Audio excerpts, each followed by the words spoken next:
ભાજપના જિલ્લા પ્રમુખ પ્રકાશભાઈ મોદી તેમજ સંગઠનના લોકો દ્વારા છેડતીનો ભોગ બનેલી પીડિતાના પરિવારની મુલાકાત લેવામાં આવી હતી।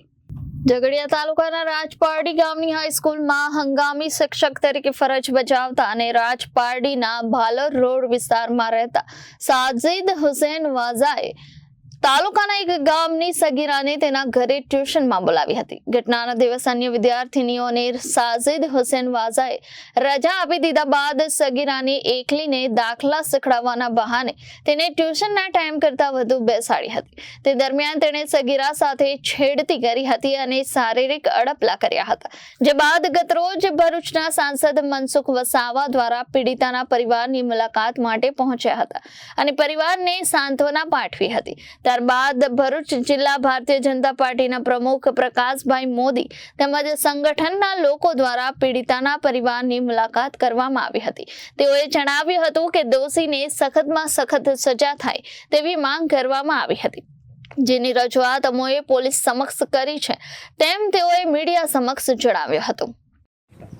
રાજપારડી મુકામે જે ભરૂચ જિલ્લામાં આવેલું છે, ઝઘડિયા તાલુકામાં, અને એમાં એક આદિવાસી બાળા જે એકદમ સગીર વયની છે અને પોતાના ઉચ્ચ અભ્યાસ માટે ધોરણ 9માંથી 10માં આવી છે અને ટ્યુશન માટે સ્થાનિક સાજીદ વાઝા કરીને જે શિક્ષક છે એના ત્યાં ટ્યુશન માટે છેલ્લા 10-15 દિવસથી જતી હતી અને આ સાજીદ વાઝાએ એની ઉપર નજર બગાડી અને બીભત્સ ચેનચાળા કર્યા છે।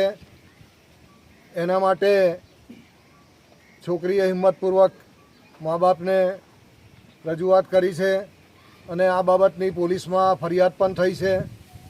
કાયદાકીય રીતે જે કંઈ કાર્યવાહી કરવાની થાય સખત રીતે એ માટે પોલીસમાં અમે પણ રજૂઆત કરી છે। બાળ વિકાસ મંત્રાલય સમક્ષ પણ આ વાત પહોંચી છે। એટલે આ આદિવાસી બાળાને ન્યાય મળવો જોઈએ।